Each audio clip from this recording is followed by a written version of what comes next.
Here, you'll find all the essential vocabulary to speak about this topic at an advanced level with confidence and fluency. All right, everyone, welcome back. We're diving deep today into something kind of, fascinating and unsettling all at once. It's about empires and decline and, looking at history to see if the American empire might be showing some of those classic warning signs. Yeah, it's really interesting, isn't it, how these patterns kind of how they repeat themselves. Totally. Like, history might not repeat exactly. Right. But, there are definitely some rhymes there, right? It definitely rhymes, yeah. And the video essay we're looking at really jumps right into that, saying, yep, the U.S. empire is showing some of those signs. Oh, okay. So it's not pulling any punches. No, not at all. It goes on to highlight, 3 major symptoms of decline. And the first one it talks about is economic disparity and social unrest. And, they use the Roman Empire as like a prime example. Oh, yeah. Yeah. All those crazy, lavish banquets that the Roman elite would have. Like the peacock tongue and all that. Exactly. Yeah. But it's not really about the food itself, is it? Right. It's more about what it symbolizes, right? Exactly. Like just this huge gap between the people in power and the average person's struggle, right? Exactly. And the essay brings that right into the present, connecting it to the U.S. today. That gap between the super rich and everyone else, it just keeps getting wider. The middle class is shrinking. And even basic needs are becoming harder and harder to afford. Right. And that kind of situation, it just breeds resentment and instability. Yeah, totally. The essay actually makes this comparison about how, how everyone talks about a piece of the economic pie? Yeah. Well, they say it's like the poorest are getting a bill for pie instead of a slice. Ooh, wow. That's a good one.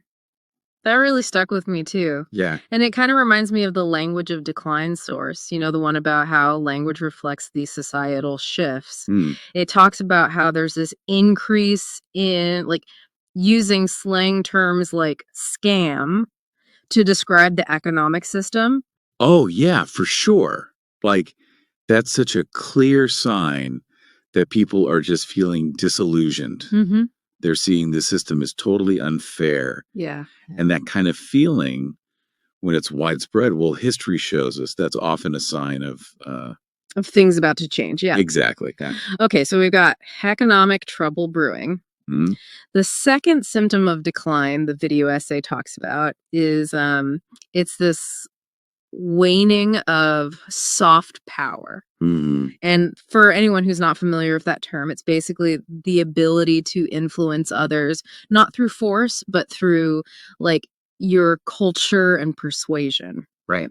Yeah. And they use the Ottoman Empire as an example. Okay. They initially built up their influence through things like diplomacy and cultural exchange. Right. But then as nationalism started growing in their territories, things started to unravel. Yeah. And what's really important to remember here is that soft power, it relies so much on credibility and perception. Right. The Ottomans, they lost their grip because people stopped believing in their vision. Right. It's like their actions just didn't match the image they were projecting anymore. Yeah, they lost their storytelling power, the ability to really inspire people. Exactly. And the essay argues that the U.S., which was once the master of soft power. Right, projecting that image of democracy and freedom all over the world. Exactly. Well, it's facing its own kind of credibility crisis now. It is, yeah. No. The essay points to events like the January 6th attack on the Capitol. Right. And the U.S.'s role in, those controversial conflicts overseas. Mm-hmm. And it says those things have really tarnished the U.S.'s image as a moral leader. Yeah. Right? And actions speak louder than words. And the actions are kind of undermining the whole message. Exactly.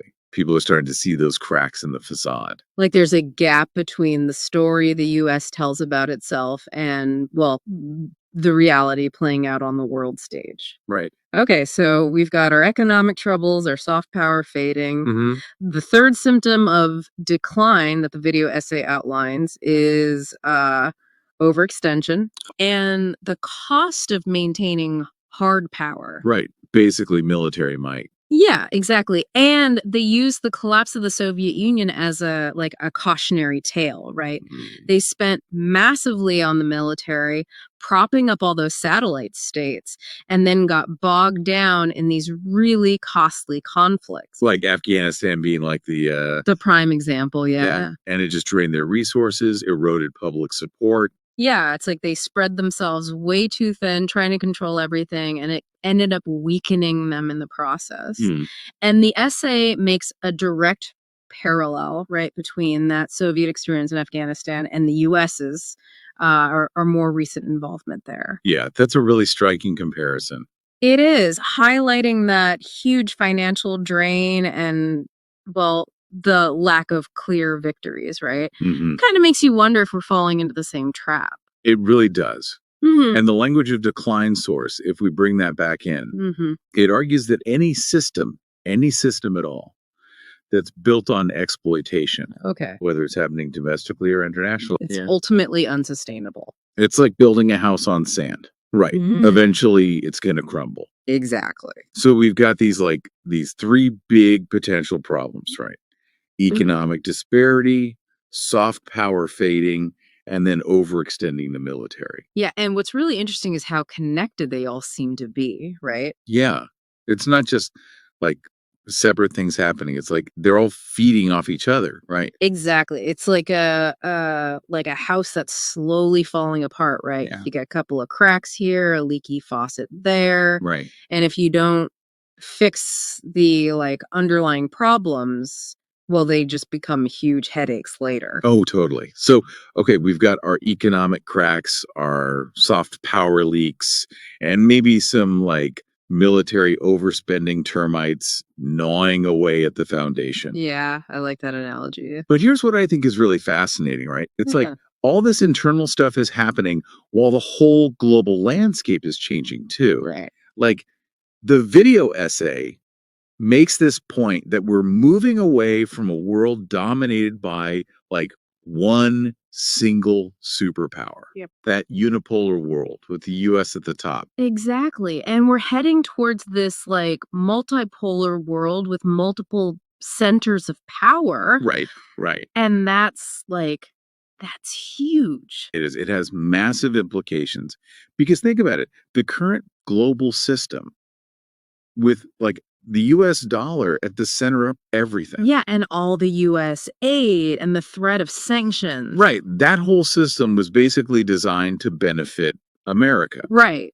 But as other players on the world stage start gaining more power and influence, well, the essay is saying this system is becoming unsustainable. Yeah, it's like the rules of the game are changing and the US can't just dictate everything anymore, right? Exactly. And the essay even points to specific examples, right? Yeah. Like the rise of new alliances and new frameworks, economic and political, that are directly challenging the West's dominance. It's true. We're seeing countries figuring out new ways to work together, using different currencies, forming different alliances. And that's a big deal because it creates this whole new set of challenges for the existing order, right? Yeah, the US can't just rely on its military or its economic power to stay on top anymore. Exactly. So where does this leave us? What does this all mean for the future of the American empire? Yeah, the video essay doesn't shy away from those tough questions. No, it doesn't. It suggests that the US really needs to adapt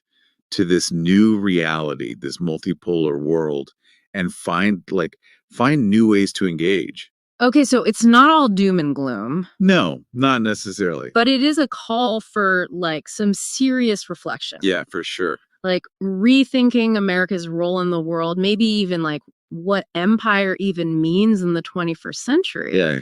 And that brings me back to the language of decline source, the one about how language shapes our understanding of these things. Yeah. If people are, as the video essay puts it, waking up to the cracks in the system, what kind of language, what new stories will emerge to shape the future? That's the big question, isn't it? And the source gives us those examples of people using terms like scam to describe the economy. Mm-hmm. And that reflects this really deep sense of like disillusionment and frustration. Right. And historically, that kind of sentiment, when it's widespread, it can be a really powerful driver of change. So are we talking revolution here? Is that what waking up leads to? Well, not necessarily. Yeah. But it does suggest that there's a pretty significant power shift happening. Okay. People are losing faith in those old stories, right? Yeah. And they're looking for new solutions, new ways to organize themselves, maybe even new leaders. That's... It's a moment with like a lot of possibilities. Yeah. It could be hopeful, it could be volatile. We'll have to see. It really gets you thinking, like, what would a post-Empire America even look like? Is a peaceful transition even possible, or is it gonna be like a turbulent ride? Yeah, that's the million-dollar question, isn't it? And history doesn't really offer a clear roadmap, No, it definitely doesn't. The decline of empires, I mean, it can be so unpredictable. Oh, totally. And messy. Lots of, conflicts and things along the way. Yeah, for sure. And the video essay, I mean, it hints at that, right? Like how people are starting to wake up and see the problems, but what happens next? That's the big mystery. Does waking up lead to good changes, or does it just create more chaos? I mean, who knows? It's hard to say for sure. That's where I find the language of decline source so helpful. It's not just about the decline itself. Right. It's about how people talk about it, how they frame the whole thing. Like the examples they give about scam and stuff. Yeah. It's fascinating because it suggests this deep feeling of like the system's rigged, Mm-hmm. And if that feeling isn't addressed, couldn't that easily like turn into unrest? Oh, absolutely, yeah. That kind of language, it's a huge sign that power dynamics are shifting. Right. It tells us that people are losing faith in the old ways of doing things and looking for new solutions, Mm-hmm. New ways to organize, new leaders to follow. Exactly. And that kind of brings us back to the video essay's point about the multipolar world, right? Mm-hmm. Like, if the US isn't the only superpower calling the shots anymore, then who is? Who fills that void? Yeah, that's the big question. What kind of world order comes next? And will it be more stable or will it be more chaotic?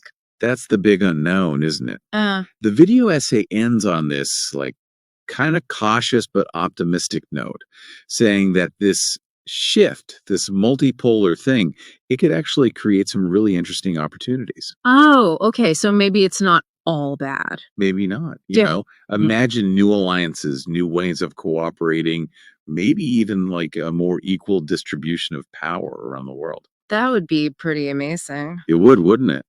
Well, I think if there's one thing we can all agree on after this deep dive, it's that we're living through like a really pivotal time. Oh, for sure. The old way of doing things, it's crumbling and something new is trying to like take shape. Whether that something new is better or worse than what came before, well, I guess we'll have to wait and see. Yeah, that's the big question, isn't it? And it makes it a pretty fascinating and important time to be alive, don't you think? Right. Like we have this opportunity and the responsibility really to be part of shaping the future. We do. So I guess the takeaway for everyone listening is to like keep paying attention. Pay attention to the language we're using, the stories being told, the whole power dynamic. All of it, yeah. Because the story of the American Empire, the story of the world, really, it's still being written. It is, and you're a part of it. That's it for this deep dive. Thanks for joining us, everyone. Thanks for having me.